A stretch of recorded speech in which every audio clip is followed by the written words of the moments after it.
Welcome to the Awakened Parent Project, conscious conversations, empowered parenting with me, Susan Dolci.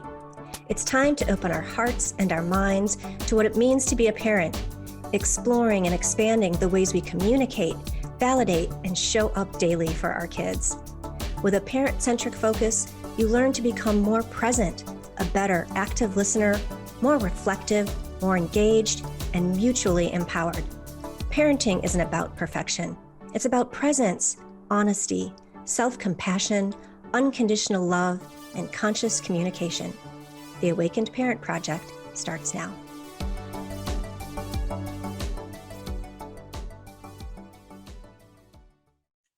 Hey everybody, welcome to the Awakened Parent Project. I'm your host, I'm Susan Dolci. I'm a certified parent coach with the Jai Institute for Parenting, and it's my hope that you will find this a safe space to journey on a path of both practical and spiritual self-exploration. So before I introduce my guest today, I want to take a moment to update everybody about some changes happening with the show. I've been with Transformation Talk Radio for 2 years now. That started with my first show, 3 Things I've Learned. And then I shifted my focus to my passion, which is conscious parenting. And after a great deal of consideration and angst and heartfelt, maybe tears, there were some tears, I think, I've decided going forward to self-produce the show in order to allow for more flexibility in my schedule. There's going to be some big life changes coming up for me, and I just need to have some flexibility in that arena. So with that being said, I have a lot of thank yous. I have learned so much from everyone here at the network, and I'm so grateful for the support and the encouragement, especially from Dr. Pat and her executive producer, Linda Faring. They never allowed me to doubt myself, and it's because of them that I feel confident in my ability to do this on my own.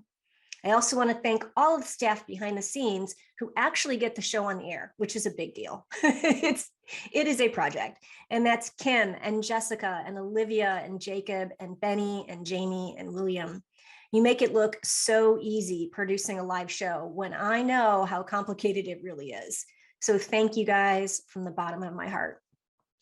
So I'm going to be taking a break for the summer to research more potential guests and focus on creating content that I hope you will love, so you want to keep listening. Be sure to check your favorite podcast platforms. That's hard to say. Podcast platforms in September for the return of season 2 of the Awakened Parent Project. Okay, I got through that without getting choked up. Okay, now on to the topic for today, which is how to cultivate spirituality in children. Today, my returning guest is Dr. Rosie Kuhn. Her book, Cultivating Spirituality in Children, 101 Ways to Make Every Child's Spirit Soar. Rosie Kuhn shares that raising spiritually grounded children is more about walking the talk instead of preaching. Dr. Rosie is the principal of the Paradigm Shifts Coaching Group, a boutique coaching firm which focuses on personal and spiritual development in oneself, in relationships, and in the workplace. She's considered a preeminent thought leader in the field of transformation. She's the author of 14 books in total: Self-Empowerment 101, Parent Like a Guru, which we talked about on this show, Aging Like a Guru, which we talked about on my other show with my buddy and co-host Leon Dyer. And she has been training individuals to become transformational coaches since 2001. And she also has a couple of podcasts. She has Spiritual Immersion and Aging Like a Guru. So welcome back, Rosie. I'm so glad that you said yes to coming back to talk about this particular topic. Thank you. This is a big deal, really. It's a big deal. This is a big deal. And you know, I feel part of the reason I'm so passionate about parent coaching and just being there for parents across the board is that I really feel that we are on a cusp of in a change in civilization. And maybe this sounds very dramatic, but I believe that there is a generation of change makers coming into the world. And they're here to, we don't know what they're going to do. Maybe they're going to save the climate. But we know that these children, I think, are coming in much more self-aware, much more spiritually aligned. And that's why I really wanted to talk to you about this book. So what stirred you to write this book in the first place? I wrote this book, and I have a copy here. We'll see if it comes up. Nope. I don't know. Kind of. Yep. Oh. Sure. That's my grandson, actually, which is really fun. Sorry. Oh, I didn't know that was actually him. He's adorable. Yeah. I'm sure that was a while ago. Yeah, he's 11 and a half now. So that was a long time ago. I guess if I could do that, then you can kind of see him. Yeah. Anyway, so when my daughter was pregnant with Andrew, and, I've been studying, he was born in 2009 or 2011, I think, 2011. I'd been studying and working with spirituality for a long time. And, it was like my daughter said, Andrew was going to be coming into the world. And it was like, all right, now I get to do something with all this spiritual knowledge and all this spiritual stuff. And I'm going to tell him how to do this. I'm going to tell him what to do and what to think about and how to see God and all of those things. And so I had all this, excitement about what I was going to share with Andrew. And, I can see myself outside walking in the woods where I live as I'm having these conversations with Andrew.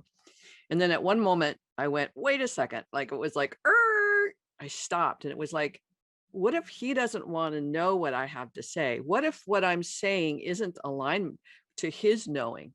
What if my daughter and her husband aren't interested in me teaching or preaching what I think is important for children? What if all of that's true? Now, what do I do with all of this information that I have?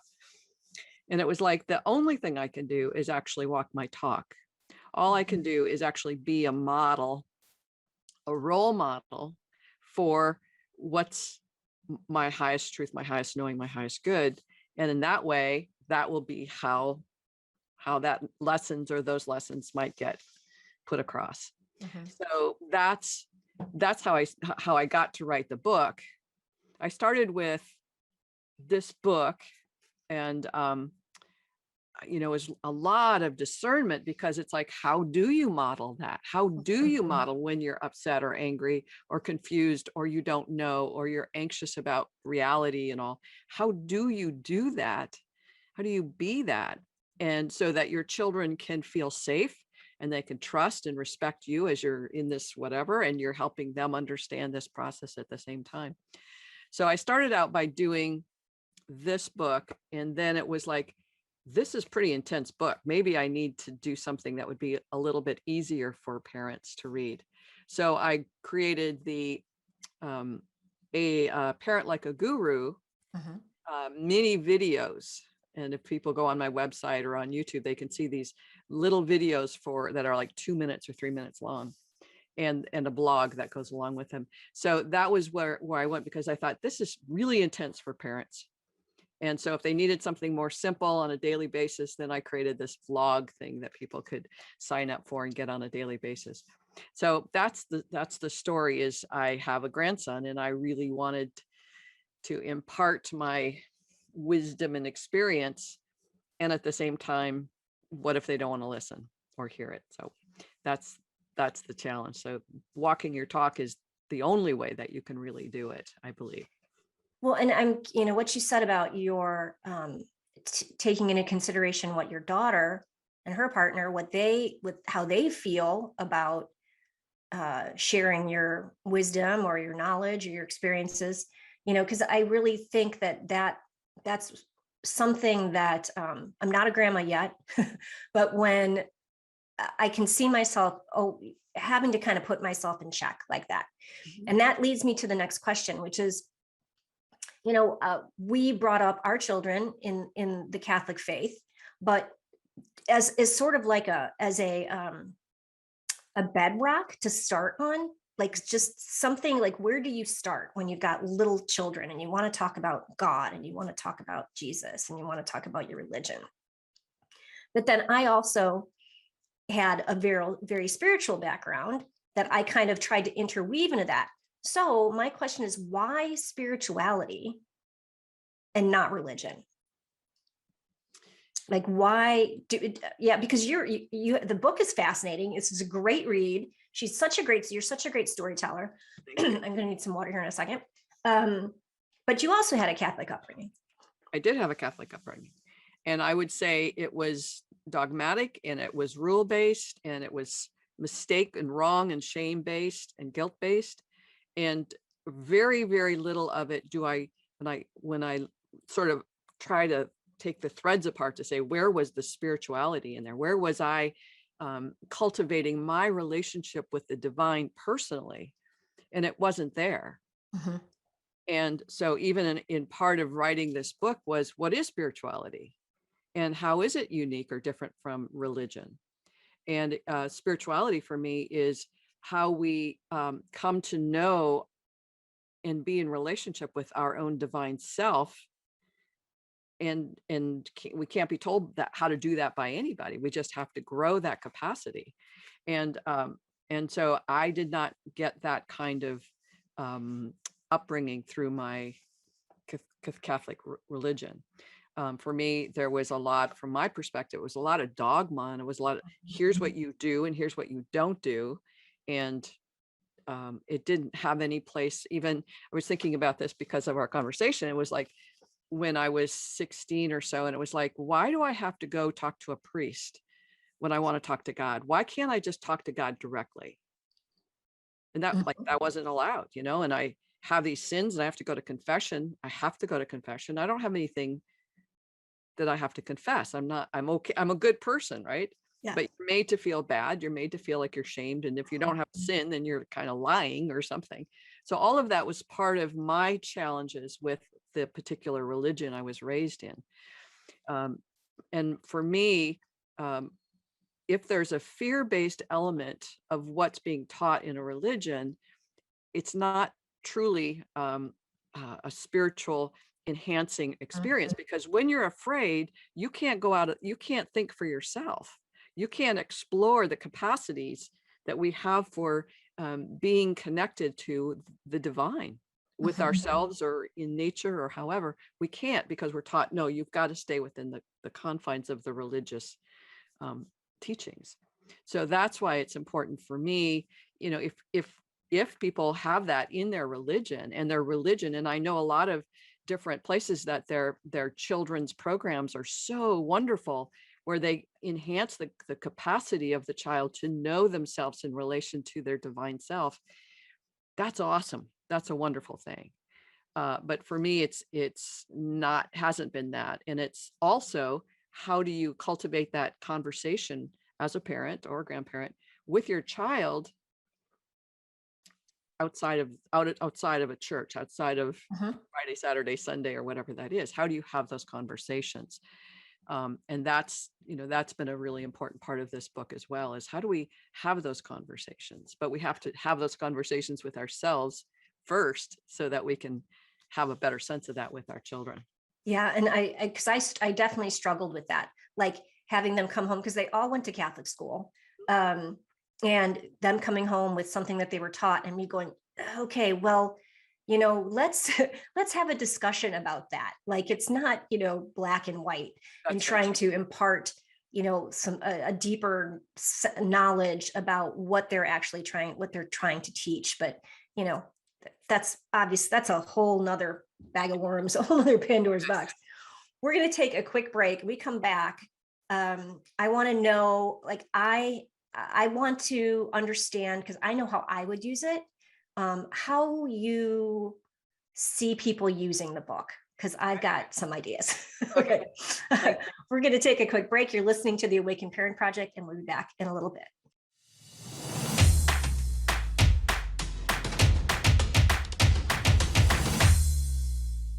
Welcome back. I'm Susan Dolci. Today I am with Dr. Rosie Kuhn. We are talking about how to cultivate spirituality in children. Before we get on to the whole host of more questions that I have to ask you, where can people find you, Rosie?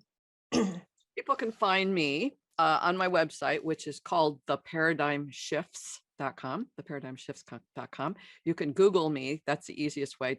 Dr. Rosie Kuhn, Kuhn. And you just Google me. I have probably 300 YouTube videos on a lot on spirituality, parenting, recovery, all kinds of things, business. So lots of YouTube videos. And I'm creating, there's a boot camp for self-transformation that's on YouTube. And I'm working on some master courses for transformational coaches. I'm going to have those up a couple months from now. So But So the stay paradigm tuned. shifts is a good place to find me. Yeah. So stay tuned. Yes. Yes. Okay. So what I think is different about this book, well, first of all, as I opened, you're talking about walking your talk. And so what you give us is like 101, I don't want to say prompts, but well, maybe it's prompts, things in our lives to consider. And they come in categories, and we're going to talk about that towards the end. But like, I read the book from cover to cover, all 101, and I there were so many experiences that you put in there, your own personal experiences, where I'm like, yep, I remember doing that. Yep, I remember doing that. Because one of the things that, and I say it in the opening of the show, is what kids want is our presence. Yeah. And you talk about that again and again and again. And so how does that experience of being present with your grandchild come into teaching spirituality? It's a great question. One of the things that moments in my relationship with him, they live in Canada, and I don't actually see them as much as I wanted to. Hope that I would be part of their life in a different way. But when Andrew was 4, he spent 5 days with me while his mom was working in Seattle, and so we had this wonderful time together. And somehow I was driving him back to Seattle to meet with his mom so they could go home. And I said something like, we were talking about his other grandparents, and did that he loves them, kind of thing. And I said something about loving me, and he says, I don't love you, Granny. I like you. You're kind. And it was like, what, what and it was just one of those moments that you just know that's one of those moments where the kindness of my being, it was, this 4-year-old is saying this to me, and it's like, or maybe he was 5, but still it's like, that's like crazy making on my head. And so that stayed with me the whole time. So how we be that kindness, I mean, I was just being me, and we just were doing what we're doing. But in that, there was this ability for him to articulate how I be in the world, which is this kind. So when we are present to our children, they're a kindness. I mean, Dalai Lama talks about this, that kindness is like the best thing you could do. If no other spiritual practice kindness. And what does that mean? It means presence. It means a listening for who is in front of us, what is in front of us. One psychologist, I don't know her name, but it's just, she said the most clear thing: people want to be seen, heard, and gotten. And when we see, hear, and get our kids, they respect us, they honor us, they enjoy our company because they know it's safe, and that they're not being judged. And this has been a challenge where what I've had with my own daughter, and she's 47 now, is I didn't even realize the degree to which I wasn't getting her or seeing her. And it took some real challenging, conflicting challenges, experiences for me to go, what am I thinking? What am I hearing? And where I wanted to be an advocate, I was actually very adversarial.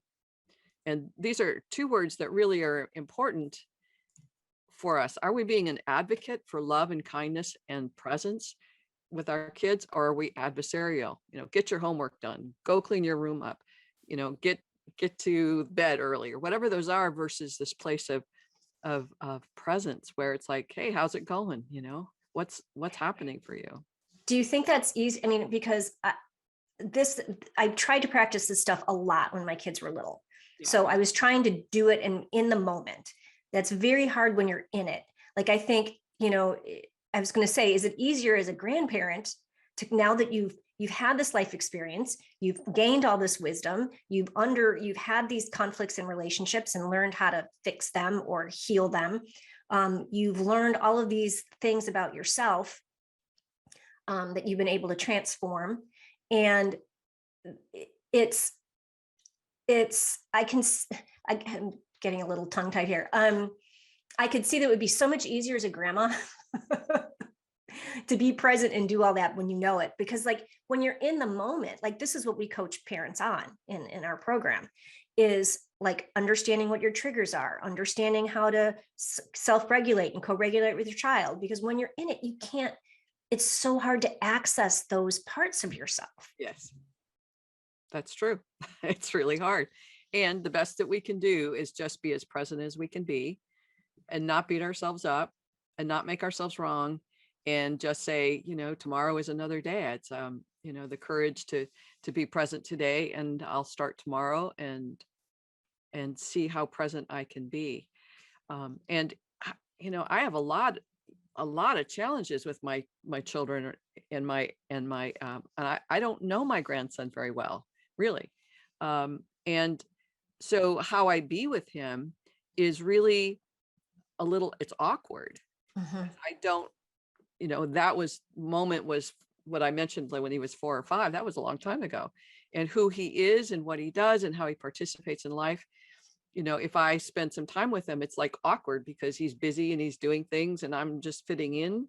And there's not necessarily that place of presence as I would like, the grandma sitting on the, the porch swing with your child and picking strawberries or whatever. It's not like that because of the busyness of his schedule and the dynamics and who he is and who I am. So it's really about, again, letting go of my attachments to my role as a parent or my desires as a grandparent. And I want this closeness and this engagement and this belonging, and it's not there the way that I imagined it. And so, much like you're saying, being aware of what are my intentions, what are my graspings, what are my desires, it's like, I got to put those aside so I can just show up and say, hey, I'm just this individual. You happen to call me Granny, but everything else is up for grabs, right? So really, truly, and we call ourselves, or they call us, whatever they call us, grandma, grandpa, or mom and dad. But it's still the relationship. It's not like, I think because I'm a grandma that I'm entitled to, or because I'm a parent, I'm a mom, I'm entitled to that belonging with my daughter. Right. And this is part of the dilemmas of parenting, is we go, wait, I'm your mom and we're supposed to go shopping together and go have these wonderful times together. That's not happening. Like, wait, what's wrong? That kind of stuff, rather than going, okay. And that's why I love this book, because it's like, okay, somewhere in here, there's some wisdom that tells me to just calm down and really look at what I'm about here, and what are my intentions in honoring this human being in front of me, to see her, get her, hear her. Because like yes, all of that is great stuff. And what I'm thinking about, like if I were a parent, if I were, if I had a small child or younger children or whatever, and I'm reading your book, I kind of see it as the thing where, what am I struggling with today? Let me go to the back, and we're going to talk about that towards the end, and see what I need to consider about triggers or abundance, and it's almost like, like I have it on my Kindle, but if I actually had the hardcover, it would be like, let's open it to, like flip through the pages and see what I need to hear today. Yes. To grow spiritually and take some personal inventory. Yeah. Yeah. Yeah. I should get the hardcover. I'm going to have to get the hardcover. I'm going to have to get the hardcover so I can give it to each of my children. And so they've got it when they're ready. The challenge is really, and the point of the book for me was to be reflective in myself about what is it that's the highest intention that I'm wanting my children to get for them. And, I have I want to be a mom, and I want to be a good mom, and all those identifiers for myself. But what is it that I'm really here to steward my children through? That's the perfect word. Yeah. And we're going to talk about that. We're going to take a break. We're going to talk more about stewarding our children, because I've got a whole other concept that I'm sure you will agree with, because I think we've talked about it before, and that's pre-birth contracts. I'm very curious of how you feel about that. We're going to take another break. You're listening to the Awakened Parent Project, and we'll be right back.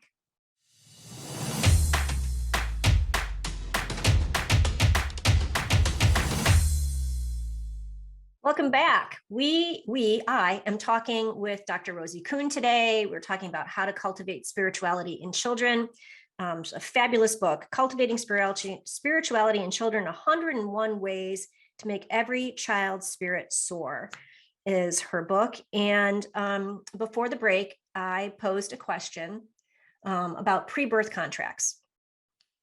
And I am a staunch believer that we have a spiritual contract with our children long before they, incarnate, and that there are lessons that, that they pick us. I believe it's mutual, but there are lessons that we're both supposed to learn from this relationship. And so, with that being, well, how do you feel about that to begin with? And then I'll go on to my next. I totally agree. Yeah. Have you seen any like presence of it? Have you seen like, oh my gosh, this is totally like an awareness of that contract, sort of? Because I have. Have you ever had an experience where like, oh wow, that's why she's my kid? So the brief story is that I was a non-custodial parent. So when my children were 3 years old and 14 months old, and I was separating from my husband, who had a lot of wealth and stability and security, it made sense for them to stay with him, where they could sleep in their own beds, and I needed to go get an education and grow myself up so that I could then be able to take care of them. So I became a non-custodial parent. Mm-hmm. And my intention all along was they would come live with me. And due to circumstances as they unfold, that never happened. So then I become, in their mind, somebody that abandoned them. Mm. When in my own truth, that was not my case at all. I wanted to be with them, and I couldn't wait to have them come live with me, all that kind of stuff. Never happened. So the craziness of, I wanted to be a mom so much, and then this is how I ended up being a mom as a non-custodial, and what that did to her, because I'm thinking I'm in love with my children, and I'm thinking I'm doing the most loving thing in the world. Mm-hmm. And a psychologist said to me, Rosie, if you ran in front of a bus to protect your kids, people would say you're a hero. You did this to protect your kids, and you're like the worst person in the world. Okay. Yeah. And so my children have to deal with that challenge of having a mom that wasn't around. Mm-hmm. And so even I'm now 70, so 40, we'll say 43 years after the fact, we're still learning from that decision. And my son decided he doesn't want to talk to me anymore. So for the last 10 years, he hasn't talked to me. But it's like, oh, if I hadn't done that, if I hadn't done that, they would still have the lessons to learn. They would still have to deal with the same lessons that are showing up because of our agreement. Right. And the insanity of that for anybody, any parent who is going through, either giving their children up for adoption or becoming a non-custodial parent, is many men have to do that. When children get diseases, all of those things that are these elementarily contracted relationships that says we're going to go through this together, it's insane, and the craziness of how could that be so. Right. But as you're moving through it, even it's like, oh, I'll get through this. And I didn't even realize the degree that I was in denial of my own loss, right? Yeah. Or my own lessons of where am I still attached to my daughter being somebody I need her to be for me. That's something that every parent goes through. Most parents go through, because we want our children to give us what we thought we wanted. That's why we had parents, we had children. So yes, all of that. Yeah. One of the most important things to me I remember being pregnant with my first. She just turned 28 on Sunday. Shout out to Juliana. Was just this overwhelming feeling that the depth of the importance of being her mom, and not in the in a spiritual sense, Yes. like, and always trying to keep that in perspective, that you know, she's not my mini me. You know, I'm here to, you know, find out, you know, who she is going to be and help get her to her most authentic expression of herself. And just being nearly terrified of that idea. Sure. But I've also learned that that is also my saving grace when we're in some sort of crisis or conflict. Is, okay, what's the lesson here? What am I learning? I can't go in and rescue her. You know, they have to figure this out on their own. When you want to have that mom response, and you want to go in and you want to save and you want to fix, and you're like, I can't. Yeah. Because what is her lesson? That's And right. and just and discerning when you save or you assist and when you don't. It's just like, Yeah. I always say, it's like when they're toddlers and they're learning how to walk, you don't pick them up every time they fall, right? So yeah, I think I try to incorporate that in my coaching too. Is like, hey, you know, if you believe this to be true, when you're in those moments like that, you're feeling like you're losing it, it's to take a step back and go, okay, what's really going on here? You know, identifying your own triggers, Right. and then just like, what's the lesson? What am I not getting? Right. That's right. So the next thing I want to ask you is like, and you talk about it a lot in several of the experiences, and that's surrendering in parenthood. Talk to me about that. Well, I think the most important thing is to see what you're holding on to. What are you Okay. attached to? Well, I want my kids to get in the best schools. I want my kids to be great athletes. I want my kids, because all of that is a reflection of me. I want to look like I was a good parent. And it's like, if that's getting in the way of my relationship with my kids and what they're doing and what they want to do and how they want to be the expression in the world, then I got to look at that. I'm attached to this and this and this and this. Yeah.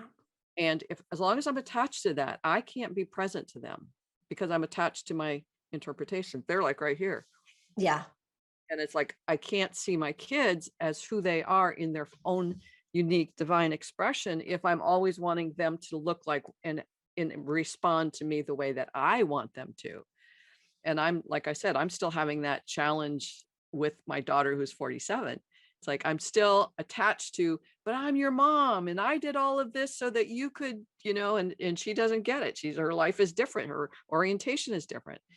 So I have to surrender my identity and my attachments and say, yeah, she had a different life and she had a different orientation. She had a different interpretation because she's a unique human being. Mm-hmm. And so she has a way of seeing the world that's different than I do. And the more that I can own that, I am much more relaxed. And now I can be much more present to who she is rather than going, wait, you're not wanting to spend time with me, or you're not including me in this, and you're not all the you nots, right? Right. Right. There I become adversarial that she should do it different. And as soon as we have a you should do it different, we're not seeing her in her own authentic expression, or him, our children. We're seeing them based on our rules, our dogma for what this should look like. And, my agreement was to have children, have them in a sense, my agreement. And, then the steward element versus the belonging and the engaged, and I own them and they are, I'm entitled to, or what, all that stuff, as opposed to saying, no, I'm here to guide and support in the best way that I can. And I can't make sense of that, because I'm sure some of your audience are saying, what are you talking about? You left your children. How can you write a book about all of this if you left and it's like, yeah, I totally get, it's crazy and insane, but no person who has had a child and given them up for adoption or whatever, or lost them in an accident or through health problems, every one of us continues to be a parent in that relationship to that child until till death do us part, truly. Yeah. I would suspect you believe that too. Yeah, And so my absolutely. relationship with, I never stopped being a mom, and my daughter would say something like, well, you were not around. It's like, I never stopped thinking of you with me every moment of my life, my rooms, my houses, wherever I lived, it was always there for them to be. So I never stopped being a mom, right? Mhm. But my attachment to how I be in that with myself is what this is about for every single one of us. Mm. And people who say, oh, when are you going to have your children so I can be a grandma? That's not about the child. That's not about the well-being of the child. That's like, I want to be that grandparent. It's like, that's about me. And the more that we see that and how it gets in the way of our relationships with our children and our grandchildren, we go, yeah, that's just my ego talking. That's Yeah. not, I'm not a good person to be around when I'm like that, because it's all about me. Did you, I'm just going to go off on a sidebar. Speaking of grandchildren and expectations, did you read that article that there's a couple, a parent, they're not grandparents yet. They want to be grandparents in India. And they're suing their son and daughter-in-law for like the tune of $675,000 to produce a grandchild within a year. They have to pay the money, or they have to give them a grandchild. I was like, my husband and I were talking about this yesterday. I was like, what? Who? That means the grandchild has a price? Like, I'm so confused by this. But people, I mean, expectations are the downfall of all things. One of my favorite teachers, Leonard Jacobson, says that true freedom is, oh, I'm going to screw it up because I haven't said it in so long, is asking for what you want lovingly without attachment to the outcome. Yep. And I have learned, I mean, I think that is one of my biggest life lessons is it's a constant letting go. It's a constant surrendering to whatever mystery that, especially as a parent, like, I don't know what my kids are here to do. I'm just like you. I love your word steward. I'm just here to steward them through the journey, and just trust that I have given them a foundation that my husband and I have given them a foundation to grow on, and that they know that we're here for them. Yeah. I think if we can create a sense of safety, yeah. And again, that's, everyone has their own unique experience of what that is. If you ask my mom and dad, was it a safe place where I grew up? In some ways it was, the environment was very safe, but the home life was not safe. But they probably would argue with me because they gave us everything they could to make us feel safe. So you can only do what you do, and what any one of us is left with is our own work personally. Like, being a kid, I've got 8 brothers and sisters. We all, have the same story and all blah, blah, blah about, and we all have to find our own sense of safety, and how we find that for our own self. Mm-hmm. We can attempt to do that as parents, but our children are going to go, yeah, no, you screwed up. It's like, what do you mean I screwed up? I was the best parent I knew how to be. Yeah, but you didn't do it right. It's like, okay. Well, and the thing is, if it's not you, it's going to be somebody else. Exactly. It's going to be their safety is going to be challenged for them to do the work, because it's going to be a coach or an aunt or an uncle or a teacher, or yeah. If I had stayed the custodial parent and their father left, they'd still have the same issues if somebody abandoned them, generally speaking, because that's what we do until we figure it out, right? Yeah. So yeah, or it'll be like you say, a coach or a teacher or a friend or someone who is going to challenge us. Yeah. And it's very difficult because we don't have all the answers to how to create that. There's no perfect scenario where a person is going to go through their whole life without the challenges, because we came here for the challenges. Right. And these agreements to be in agreement, the agreement that, okay, we're going to be in this challenge and we don't know the outcome. Right. So we're going to take one last break. I'm talking with Rosie Kuhn today. We're talking about cultivating spirituality in children. I have to slow down when I say that. We'll be back in a little bit.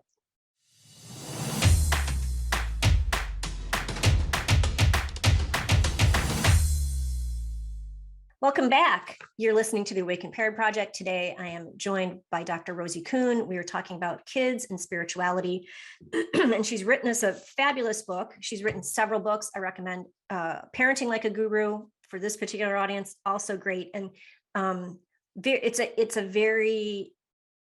is an easy read, I think, but I get what you're saying. This is a deep dive, and it's because it's 101 experiences, 101 ways.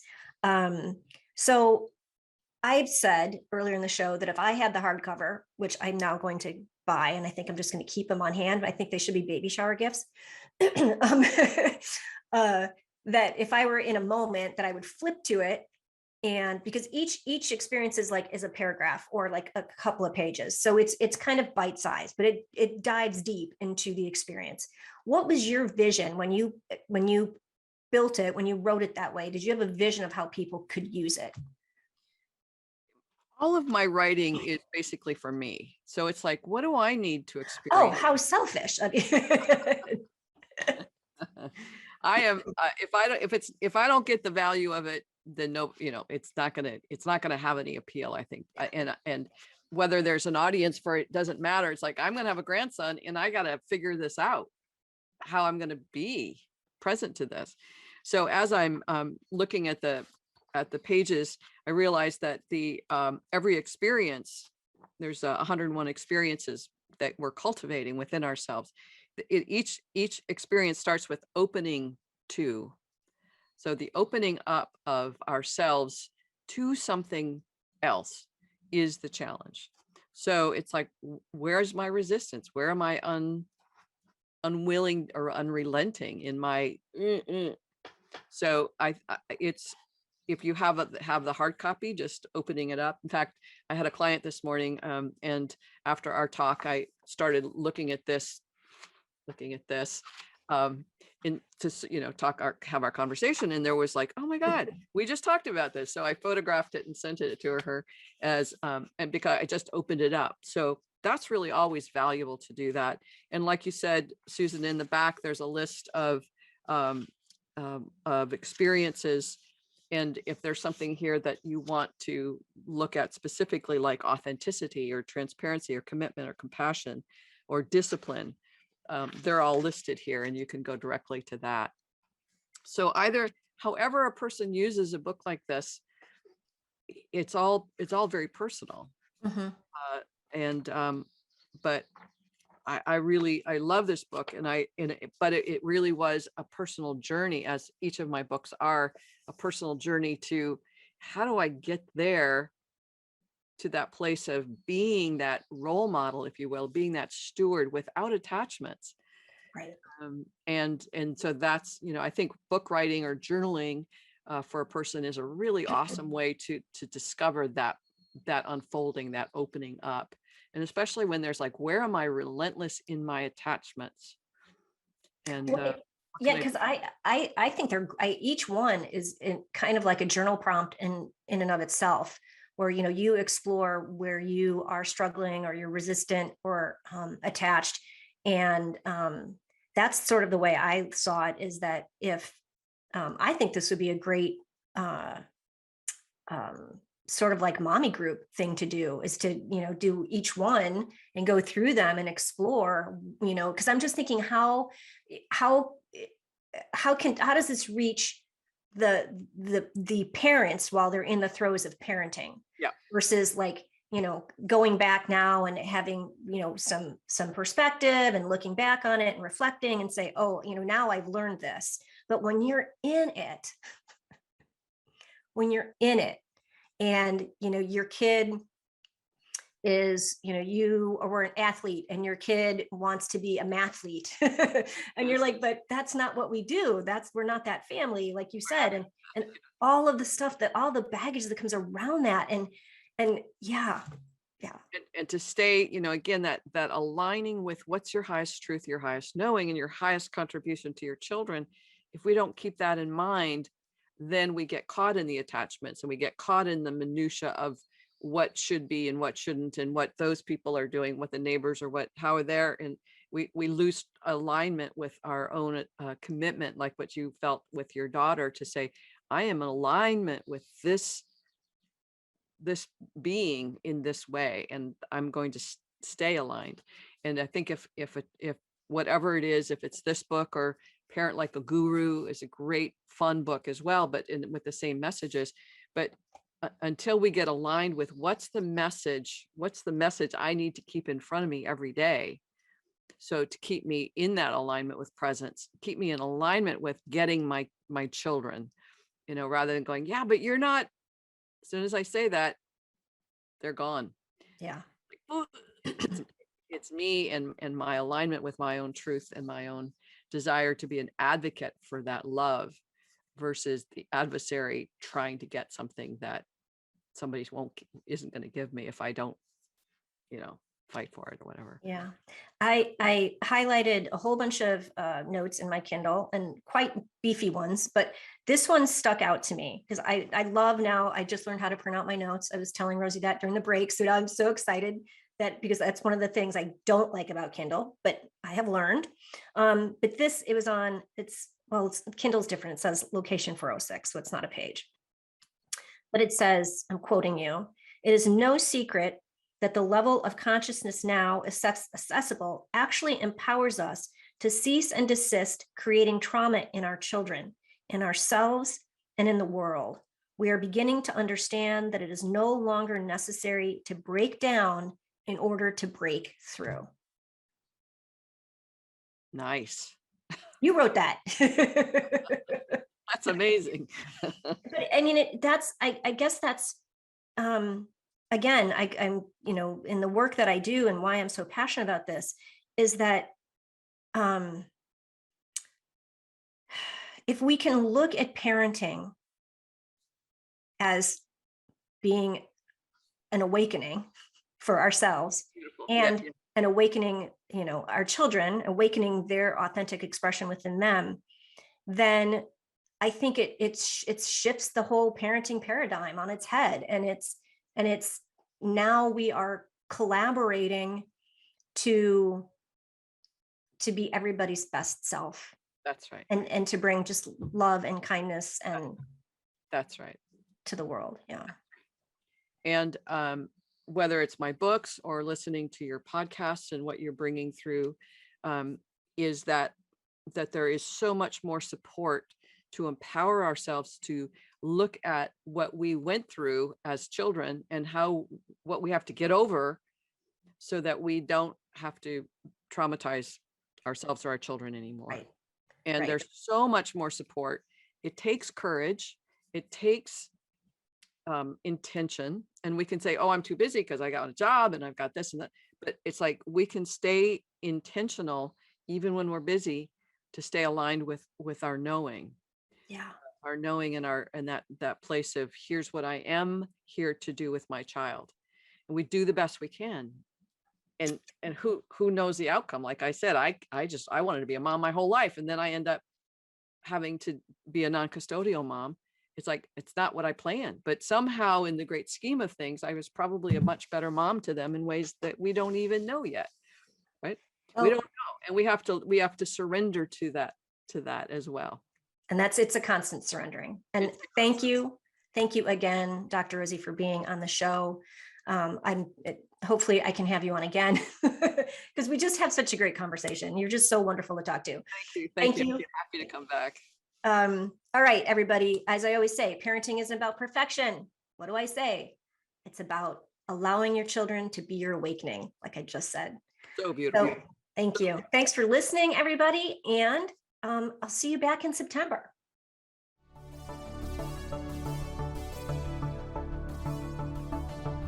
Thank you for being a part of the Awakened Parent Project.